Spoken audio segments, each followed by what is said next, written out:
Hey, First Baptist, you know what time it is. It's time for Coffee with Chris. And today I got a special guest, our favorite Cuban, Pastor Ralph Estevez. So grab your favorite Baptist-approved beverage and let's sit down and chat.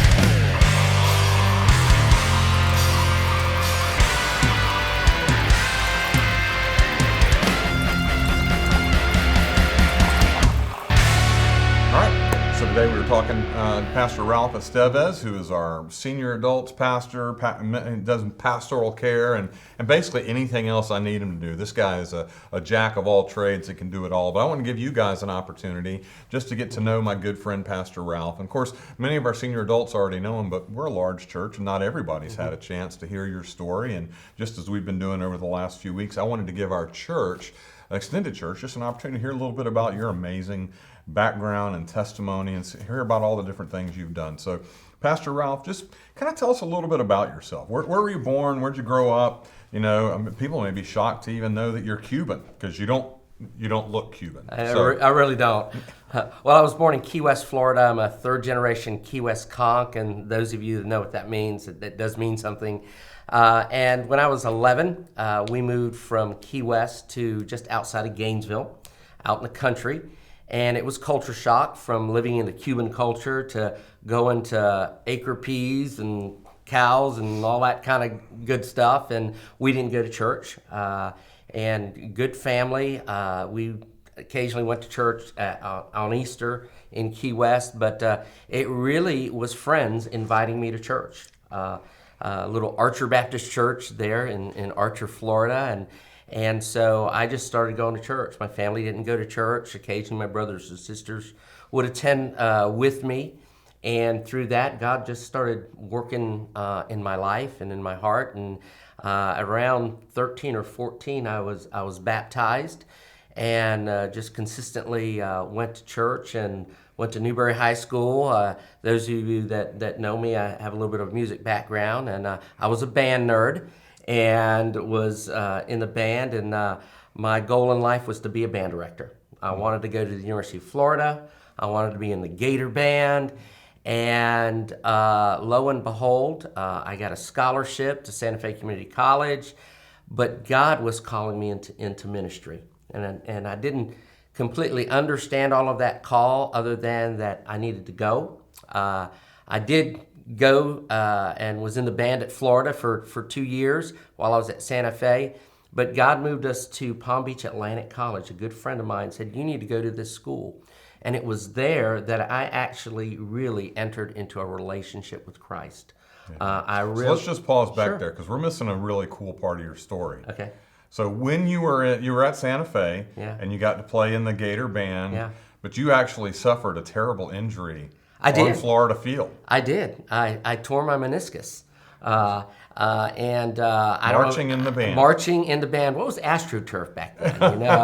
You know that kind of blue-green turf. And so I had to get out of the band. And so when I tell people I have a knee injury from Florida field or the swamp, they kind of look at me. You're wide, but that's something's wrong with that story. Right, it's a great story. You're in the company of a lot of great athletes who tore a meniscus on Florida fields. There you go. There you go. A lot of fun. All right, so you finish up at Santa Fe. You head down to Palm Beach Atlantic University in West Palm Beach, and so what happens there?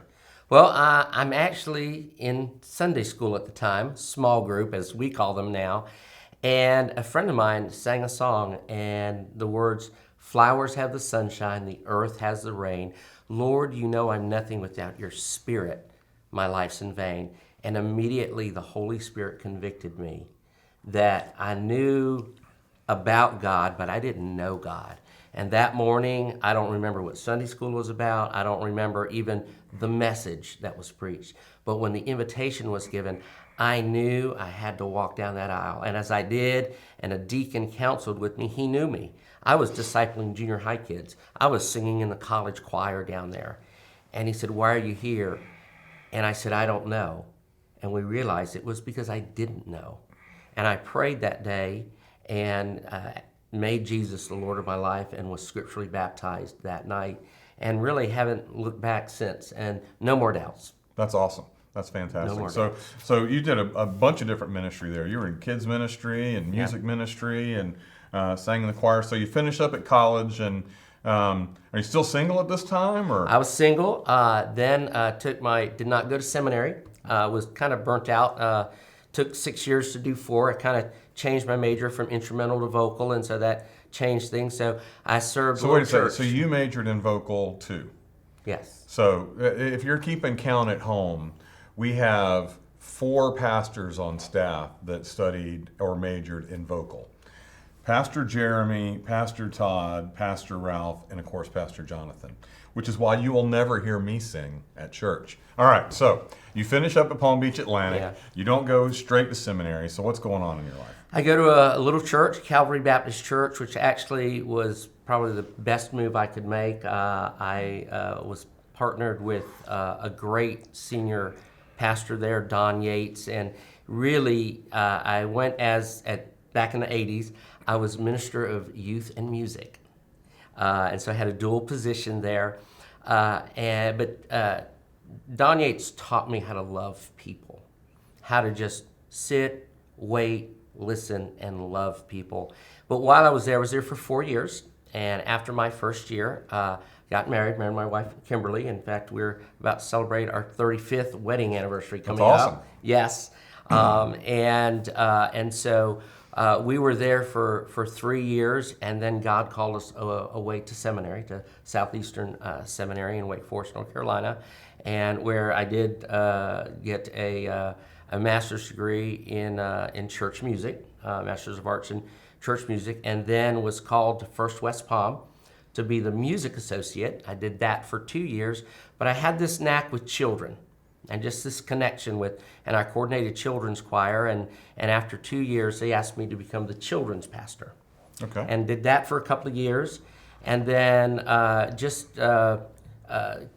circumstances, God just called me away, and I served a couple of other churches before coming to Middleburg, where I was the worship pastor, but still a passion for Vacation Bible School, for children's choirs, children's ministry, which really ultimately led me here to First Middleburg as the children's pastor in 2006. And this month's actually your 15th anniversary. Yes, so excited about that. That's so awesome, blessed man. by that. So 15 years ago, Pastor Allen's here, Mm-hmm. and you get called over to First Baptist Middleburg Mm-hmm. and start doing children's ministry, and by then you've got a couple of kids of your own. Tell us a little bit about your family. Yeah, we have 3 daughters. Bethany is married to a pastor, Gabe Zavala. They live in McClenny. They have 2 children, Zurich and Emilia, and he serves as a family pastor at Glen Baptist Church. Our middle daughter, Ashlyn, is married actually to Cody Fall, our receptionist, Denise Fall, to their son. And then Lindsay, our youngest, is still home with us. She's about to turn 23, and she works for Clay County Utilities. Cool. But we have just enjoyed being here at Middleburg, and probably, I guess, around 2012, 2011, in that area, had been here, and we had hospital rotations. And I loved my Mondays, because I'd go to hospitals, I'd go to nursing homes, loved children's ministry, but it was almost kind of like a Jekyll and Hyde. I had this hyper, fun in front of the kids, but I really loved the care ministry. And it was at that time that I was approached by Pastor Allen and Todd, as we were growing, would I consider wearing a different hat? And I remember telling Allen, I'll wear whatever I need to wear to stay with this team and this staff, and it was just a perfect fit. And it's not that people doubted that change, just mainly because of the personality, but I saw in that what a great opportunity to minister to people where their needs were, and so haven't looked back since. And you're obviously you have tremendous emotional intelligence. You're good at talking with people. You're good at caring for people, and it makes sense. Sometimes you have a guy in one ministry, mm-hmm. and you just recognize that his giftedness allows him to minister in a number of different areas. And sometimes that giftedness leads you into an area of ministry that you haven't even prepared for ahead No, of time. no. And so you've been ministering to our senior adults since 2011, 2012. Yes, sir. And doing a fantastic job. Of course, you've been extremely busy this last year. Probably never been more difficult to get in touch and make hospital visits and that type of thing, but you still managed to find a way to get in to visit a majority of our folks, and we're just so grateful for all the work that you do. But you don't just do pastoral care and ministry in that regard. You also plan senior adult events and trips and that type of thing, and lead our general Bible study and those types of things. And then recently you've kind of taken charge of our First Impressions ministry. Excited about that. So tell us a little bit about the First Impressions ministry, because I imagine there are a few people watching today who would be awesome additions to that team. So tell us kind of what your vision is for that and how they might be able to get plugged in.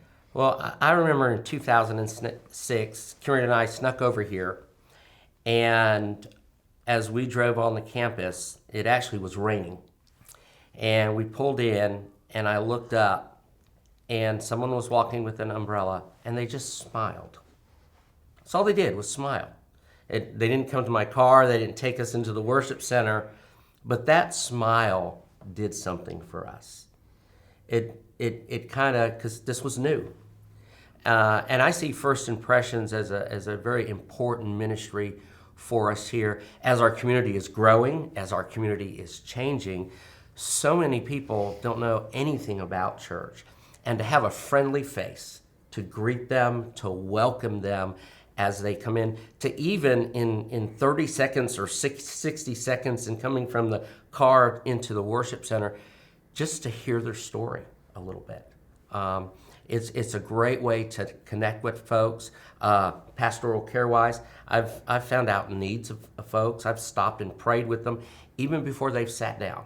So there's so many things that we can do, and I think it's vitally important as we grow as a church, as our community grows, that we have a team that will help us make those first-time guests, those returning guests, feel comfortable and feel a part of our family.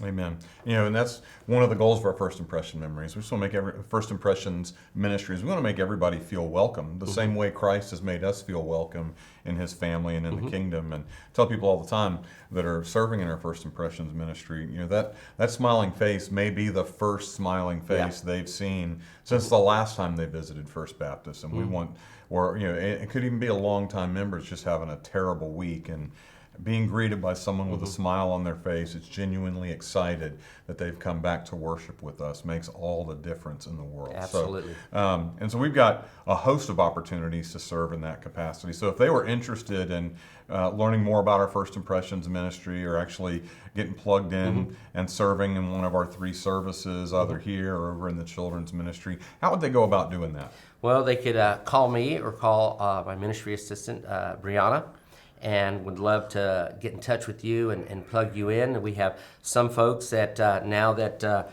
things are getting back to normal, that you could just hold a door open for us. You can hold a sign. You can smile. You could also be in the worship center, and those people that are just sitting alone, maybe just go up to them and introduce yourself.